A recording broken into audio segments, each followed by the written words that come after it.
Gezer nakşimiz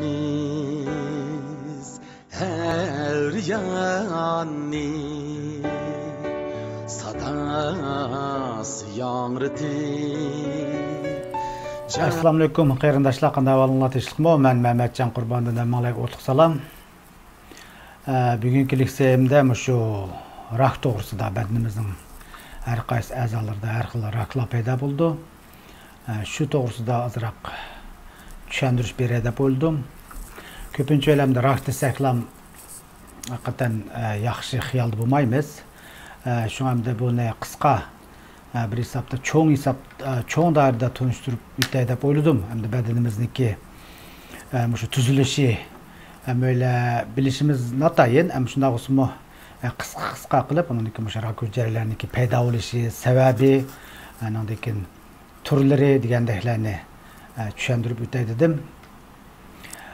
Shunga hamda meniki bu YouTube kanalimni qo'llab a'zo bo'lishinglarni umid qilaman, ham tarqatib qo'yishinglarni umid qilaman.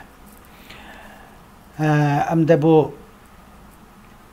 bunu so'zlashdan burun kallamga kelgan rak bo'lgan kasallarniki haqiqiy ahvollardan misol qilib 3 ni so'zlab beray deb o'yladim. Xiyaq baxsam 3 misol borki, oxirgi bosqichga berib qolgan bir rak, birinchi misol. O yapıllık bemor, buni nechada dedim, shunday bo'lsa balkim anlamagan qarindoshlar payız bo'lib qolsa, yaxshi bo'lib qolsa deb shuni tushuntirish beray deb o'yladim. Men bu Facebook'imni chiqarib qo'ygan 1,5 yilning oldida. Bu kasal oxirgi bosqichga kelgan 82 yoshlik yapıllık buvay. Bu doktor oxirgi bosqichga kelib qopti. Amal yo'q, operatsiya qilsakmi degandan keyin jigar rak ekan. Albatta har qanday odam bunday xabarni anglasa shunday ig'ir keladi, o'zini qo'ydigan joy topolmaydi. Ammo bu odam shunday bo'pti. Bir hafta 10 kun bo'lgandan keyin bu odam tuyuqsiz hamda yapılıqlarni xudo deydi. Xudoga rahmat etibdi.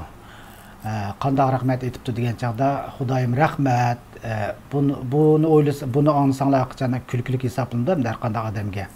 Bu rakqa rahmat etamdi deb. Bu odam nima debdi deganda, shunday kasal bagining rahmat. Agar bunday kasal bo'lmay, boshqa kasal, masalan, mashina voqeasi bir yerlarim ushtilib ketgan bo'lsa, mangulik yetib qolgan bo'lsa, masalan 20 yil yetib qolgan bo'lsam qanday qilardim deb ishidan chiqarib duo qildi ekanda. Duo qilgandan keyin bu xabarni anglagandan keyin ikki o'g'li bor ekan, to'y qilib chiqib ketgan. Ular yo'qlab keladi ekan, do'stlar anglab yo'qlab keladi ekan. Uningdan ta'sirlanib, teg'imdimi rahmatini bildirdi ekanda Xudoga. Voy, sen ko'pdan ko'p rahmat. Agar men mush kasal bo'lmagan bo'lsam, men shunday mehr-muhabbatning qandaqligini, bu atrofimdagilarning mehr-muhabbatini bunchalik tushunmaydi ekanman deb ichidan chiqarib yig'lab turib duo qildi ekan. Qilgandan keyin bir 2 oy o'tgandan keyin chiroylari o'ng'ishib, ishtaylar echilib, shunday yaxshi bo'lib ketdi ekanda. Yaxshi bo'lib ketgandan keyin doktorga atrofdagilar deyotganda doktorga berib boshqadan tekshirib boqamiz ya deb. Doktorga borgandan keyin doktor hayron qoldi ekan, burunqi doktori. Shuni voy doktor, shunaqa siz necha kunligingiz qoldi degandingiz, ammo hozirgacha hayot, meni bir tekshirib boqsangiz deydi ekan. Degandek tekshirgandan keyin bu rak oxirgi bosqichga kelib qolgan rak yo'q. Bunday misollarni balkim sizlar anglagan bo'lishinglar mumkin. Shunga hamda bu halqi fan texnikada tushuntirishga bo'lmaydigan ishlar deb qo'ymiz-ku bir hisobda. Undaq misollarni ko'plab qoldi atrofimizda, anglab turyapmiz. Andan keyin yana bir misol, shu men ko'pincha yapılıqlarning xabarlarini ko'raman. Shu yapılıqlarning oxirgi bosqichga kelib qolgan kasallar YouTube'da so'zlaydi. O'zini o'zi davolaydi ekanda, qanday davolaydi degan chaqda tamoqdan qisib davolaydi ekan. Tamoqdan qisib deganimiz, masalan, 16 soat tamoq yemaydigan, bir hisobda bizning ro'z sushimiz o'xshab qoladi, ammo ular oz-ozdan yeydi ekan, suv ichidi ekan degandek. 18 soat tamoq yemaydigan, ahvollar qilgandan keyin o'zligida yaxshi bo'lib ketgan yapılıqlar YouTube'larga chiqib so'zlaydi. Ondan keyin ham bir oxirida deydiganda, men udilga qilib degim keldi. Onu burun anlagan hamda bir vatanda vaqtda anlaytdık. Şu hata diagnoz qo'ydigan ahvolam bo'ladi doktorxonada. Buni anlagan bo'lishinglar mumkin. Shunlashqa vatanda bir Uyg'ur qarindishimizga deyman ismini qilishcha. Shu buningga diagnozni rak deb qo'yibdi ekan. Anlagan gap hamda o'zim. Ammo bu shunchalik ümitsizlanib oxiri bir fursat bilan Beijing taraf berib qilib, Beijing taraf bir tekshirtibdi. Tekshirsa bu xato diagnoz ekan. Shunchalik tushkunlashib, og'riqlashib, shu bir fursat bilan shu Beijing bir qolgandan keyin Beijingda tekshirish natijasida buniki diagnozning xatoligini his qilib, shuning bilan boshqadan o'ngishib ketibdi. Degani shu 90-yillari atrofida anigandim. Şu hamda ma rakning gipi chiqqandan keyin boshda shu misol orqali bir so'zlab, undan keyin bu rakniki qandoq paydo bo'lib qolganini, sabablarini ancha so'zlab beray deb o'yladim. Ammo albatta men oldin qatimladim davatma resim chiqarib qilsam bakkalqi tushuniksiz bo'lib qoldi ekan uning ustiga. Shunga amal men o'zimizning zag'ir til so'zlashtirishman davatman-ku. Boy degandek hamda shu badanimizga kelsak, shu badanimizniki tuzilishini ko'pincha anlagan bo'lishimiz mumkin. Shu sansiperlarning o'rta hisoblik sansiper shu 60 trillion hujayradan tuzilgan. Shu 60 trillion hujayrniki 1% kunda o'lib turildi. Andan keyin yangi hujayra ajratib chiqarib turdi badan. Andan keyin bu rak hujayrasi qanday paydo bo'lib qoldi degan chaqda shu badanimizda kunda 5000 tal o'tir hisobda 5000 tal shu rak hujayralari paydo bo'lib turdi ekan. Bu qanday paydo bo'ldi degan chaqda shu hujayraning markazidagi yadro deb qo'yamiz. Yadrosiniki ichidagi DNA degan angdinglar. Bu DNA deganlarda tuyuqsiz o'zgarish bo'lgan chaqda, o'zgarish hosil bo'lgan chaqda rak hujayrasi hosil bo'ladi. Andan keyin bu hamda kunda unchalik paydo bo'lsa qanday taqobil turg'uli bo'ldi deb o'ylab qolishinglar mumkin. Bizniki badanimizda immunot kuchimiz bor. Immunot kuch degan birdan bir immunot hujayralari, masalan, oqqan tanch hujayralari deb anglagan bo'lishinglar mumkin. Bu immunot hujayralari badanimizning ichidagi saqchi deb tushunsak bo'ladi. Bu saqchilar kunda shu 5000 tal hujayrani o'tirib turdi. Shunlashqa bu o'lmay qoldigan ba'zi hujayralar, rak hujayralar bo'ladi. Shular andan keyin asta-asta cho'nglab rak hujayrasi ko'payib mangdi. Buni hamda u nima uchun unda o'zgarib qoldi deyishinglar mumkin. Buning sabablari ko'p. Normal ahvolda aylaraq bir resimda tushuntirish berma. Normal ahvolda shu normal mangan bilan ba'zi shunaqa hujayrniki markazdagi genlarning o'zgarishidan shunaqa saqchilarni tunib bo'lmaydi desak bo'ladi bir hisobda. Shunlashqa immunot hujayralari uchun shunga hamda saqlanib qilib shular ko'payib mangdi. Hamda bu biz rakni qandaqsa bu rak bo'lib qolmaymiz deydiganlar bo'lishi mumkin. Rakniki sabablari bak ko'p, ammo bu yerda cho'ng doirada necha xil sabablarini deb aytaman. Buningda shu asosiy 30% eng cho'ng hisoblangan chaqda 30% tamoq, bizning yegan tamoqimiz, undan keyin semizlikmi shu rakniki paydo bo'lishining birdan bir sababi ekan. Andan keyin yana 30% tamoq chekishdan bo'ladi. Andan keyin qolgan masalan men ko'rgan statistikalarda qolganlar esa 5%, 3%, 2% bek ushaqqa shunga masalan vaqtinglarni olmay dedim. 5% desam, irsiyat 5%. Bu irsiyatnikini men keyin bir irsiyat to'g'risida ozroq so'zlay deb o'yladim. Ko'pincha menda irsiyat, men cho'qim mushtaq deb o'ylab oldiganlar bek ko'pga. Men bunda shu rakni to'g'risida tekshirish material ko'rsam, bevosita ota-onaniki bu DNA'lardan kammaydi ekan. Bunu da xotirjam bo'linglar. Ba'zilar voy mening dadamda, bobomda bunday kasal bo'ldi, men talab topmizgan biz kasalni. Chunki men atrofnikilarga deyman, Xudoy men böyle har xil o'zimizga tushli bir kasal bergan. Va otam bunday ekan, dadam bunday ekan, opam bunday deb men mashina qilmayman deb, ashna qattiq turib olgan qatmal kallalar xali bor ekan. Shunlashqa kallanglarni amalba chiqarishga tirishinglar. Faqat 5% ga bu 5% o'tir hisoblik narsa. irsiyat amilida hamda o'sha rak bo'lishning. Undan keyin bizniki xizmat qilayotgan atrofdagi muhitlar, 5% egallaydigan sharoitlar. Anadiki sirtdan kirgan virus, bakteriyalar degandek. Anadiki dori-darmon yegan men o dorini tashviq qilmayman aldirab. Dorilarning aks ta'siridan qalayma qolishi badnimizning normal hujayralarni shu gen o'zgartib, shunaqa bo'lgan ahvollar bo'ladi ekan. Buniki hamda bu sabablari ko'pincha holda. Andan keyin bu hamda agar bo'lib qolgandan keyin davolash usullari desam, davolash usullarini ko'pincha o'ylam anglagan, burun operatsiya bek qilatdi. Hozir bo'libmi operatsiyalarni taraqqiy qilib, qo'saqdan masalan qaysi a'zo bo'lsa shu kichik bir tushishlarni ichib, monitor qarab turib, televizor qarab turib, shu operatsiya qiladi. Masalan, o'tning operatsiyasini ko'rgan bo'lishinglar, shuni o'xshash demoqchi. Andan keyin yana birsi shu rakniki hozir dunyoda ham har yil o'xshamaydi statikalar.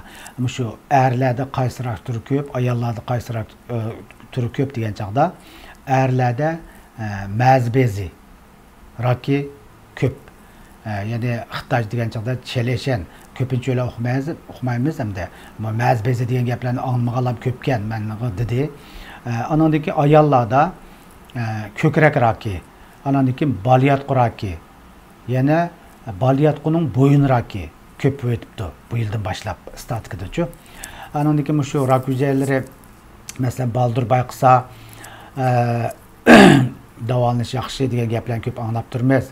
Rakniki asosan hamda hamma a'zoning rakini so'zlab kelsam bak uzrab ketadi. Shunga sizlarning vaqtinglarni olg'im yo'q. Shunga hamda asosan rakniki boshda sizish, boshda diagnoz qo'yish nihoyat tez, asosan doktorlar o'qib bilamaydi. Shunlashqa har yili yoki yarim yilda bir badan tekshirishlarni ko'pincha shirkatlar deganda qiladi. Shunga hamda bu rak hujayrasiniki masalan 1 santidan 2 santigacha yuzsi 1 yildan 2 yilgacha vaqt ketadi. Shunga hamda 2 santi desak, shu ko'pincha o'ylarimiz barmoq, bir barmoqniki shu bo'g'imdan 2 santda. Shunga hamda buniki surati boshda shunday osti bo'lgan bilan keyingi bo'lgan chaqda haqiqiy alomat ko'rildi degan vaqtida o'ttura qismidan oxirgi bosqichga, o'ttir bosqichdan oxirgi bosqichga kelib qolgan vaqti deb bilsak bo'ladi. Bu resimni qisqacha tushuntirsam, ustidagi sariq yumaloqlar hammasi bizniki normal hujayralar. Bu hujayra hamda ikkinchi qurib kelgan chaqda shu badnimizdagi boy degandek gellarning zaxmlanishi, tuyuqsiz o'zgarishidan ko'ksharak rangdagini ko'rdinglar. Shunaq bo'lib, undan keyin 3-quri asta-asta bu ko'payishga qarab mangdi. Undan keyin 4-qurdagisi tig'imdan ko'payib atrofdagi a'zolar taraydi. Qon kirgandan keyin tig'imdanmi tarqalishi tez bo'ldi deganning tushuntirishi. Hamda bu resim kelsak, sizlar ko'rgandek bu Xitoy xatnimi, Yaponchaniki Xitoy xati shu ma'nosi o'xshash. Shunlashqa sizlarga tushunishlik bo'lishi uchun buni chiqardim. Bu normal ahvolda bizniki shu normal hujayralar shunaq bo'linib, ko'payib bundaq mangdi. Uniki bu yeshil bashvardak deymizmi? Bu shu tabiiy uladigan, tabiiy hamda bizning badnimizdagi hujayralar tabiiy uladi. Shunlashqa bu normal ahvol deganning tushuntirishi. Andan keyin qanday hosil bo'ldi shu rak hujayrasi degan chaqda bu resimda tushuntirgandek hamda shunday tushunishlik deb o'ylayman. Odatdagi odamlar bila oladi deb shunlashqa shu tushunishga resim chiqardim. Bayaq shu normal yumaloq sariq bu ne normal hujayra desak, bu tuyuqsiz shu boy degan gellarning o'zgarishidan shu tuyuqsiz o'zgarib, o'zligidan ko'payib, bashvar shaklini, o'ttirdagi bashvar shaklini ko'rdinglar. Mush shaklga kelib, oxirida shu hisobda shu bizniki tabiiy qonunimizga hamda odam yashanganda o'ladi tabiiy. Shunlashqa bu hujayra o'lmay oxiri qizilni ko'rdinglar. O'lmigini, amaliyotda bu qizil yeshil bo'lish kerak. Shunlashqa bu hamda qizil bo'lib oxirida asta-asta yana taraqqiy qilib bu rak hujayrasi bo'ladi. Buni odatda meditsinadami o'lmaydigan hujayra deb ataydi. Andan keyin yana ko'pincha o'ylamo anladik shu o'sminiki ham bu rahmu o'sma yaxshi xarakterlik o'sma nachar xarakterlik o'sma deb ikkiga bo'linadi. Bu eng asosiy hamda men shu nachar xarakterlik o'sminiki alayligini so'zlab bersam eng asosiy 3 turlik alayligi bor. Buniki birinchisi shu o'zligidan to'xtamay ko'paydi hujayra, rak hujayrasi. Ondan keyin bu ko'payishni kontrol qilib bo'lmaydi. İkinciden köpeygen siri etraftaki a'zolarga. Mesela oddiy misol qilsak, oshqozon raki desek, oshqozonning atrofidagi 12 barmoq, andan keyin teshib kelgandan keyin chiqqandan keyin shu oshqozon osti bezi, atrofidagi tal degandek a'zolarga kengayib, singib kirdi. Undan keyin boshqa a'zolarga tez tarqaydi. Oy tarılıptımı, tarılmaptımı degan gaplarni ko'p anglaymiz. Bu tarilishi qon kirgandan keyin ham qonniki nega berib to'xtab, naniki immunit kuch ojiz shay berib taqishidi. Bu rak hujayrasiniki hujayralar qon kirgandan keyin, aniki limfaga kirgandan keyin badanda qon aylanish, limfa aylanishlar bor. Undan keyin shu suyuqlarning aylanishi. Mush yo'llar orqali nega berib tarildi, hech kim bilmaydi. Shunlashqa ba'zan o'pkisiga deganni anglaymiz, ba'zilarning jigirga deganni anglaymiz tarqilishniki. Shunga ikkinchi turi shu tarqilish nati tez bo'ldi. Uchinchisi anandagi shu rak hujayralari boshqa normal hujayralar qabul qiladigan shu ozuqlarni qabul qilib olib o'ziga badan odamning badani ojiziga qarab, o'ruqlash qarab ma'lum. Shunga bay degandek, baya yapılıqlar YouTube ishildi dedim-ku. Shunda o'ruqlab ketadi ekan. Shunga men o'zimning shaxsan ko'z qarashim bu rak hujayralarini oshsiz qo'ysa asan yo'qash ehtimoli bor ekanda deganni o'zim o'ylab qoldim. Andan keyin bu yaxshi xarakterlikni men demasam ko'pincha o'qimiz, ba'zilar yaxshi xarakterlikni andish qildilar bor. Uni azroq tushuntirib bersam, bu yaxshi xarakterlik o'zligini azroq ko'payish ehtimoli bo'ladi, lekin atrofga ko'chadigan, tarqildigan ahvollar bo'lmaydi. Undan keyin bay degandek boshqa normal hujayralarniki ozuqlik nimalarini tatib oladigan undaq ishlar bo'lmaydi. Shunga bugun shu rak to'g'riliq shunchalik so'zlar, hamda cho'ng doirada so'zlaysa, masalan, badnimizdagi raklarni ko'pincha o'ylab anglab turmiz, oshqozon raki, o'pka raki, jigar raki, uchchay raki degandek. Shunlashqa hamda buniki sabablarini boya tushuntirib o'tdim. Agar hozir bo'lgan bo'lsa davolash yo'llarini dedim. Operatsiya qilish, operatsiyadan keyin dori bilan davolash. Hozir taraqqiyot nihoyat yaxshi bo'lib ketdi. Shunlashqa boshda degan 3 misolimning yakunlasam, shu har qanday kasal ro'y kayfiyatimiz munosabatlik. Ro'yimizni yaxshi tutsak, har qanday kasalniki oldini ola olamiz, ham kasalga qarshi turish kuchini oshira olamiz. Shunlashqa baya yapılıq bu ayning gapini deb berdim. Unda qilish har qanday qilolmaydi. Agar beshimiz oshna ashlab qolsa, biz ölümni o'ylaymiz-da haqiqatan. Shunlashqa Xudoyim saqlasin ham o'ylani.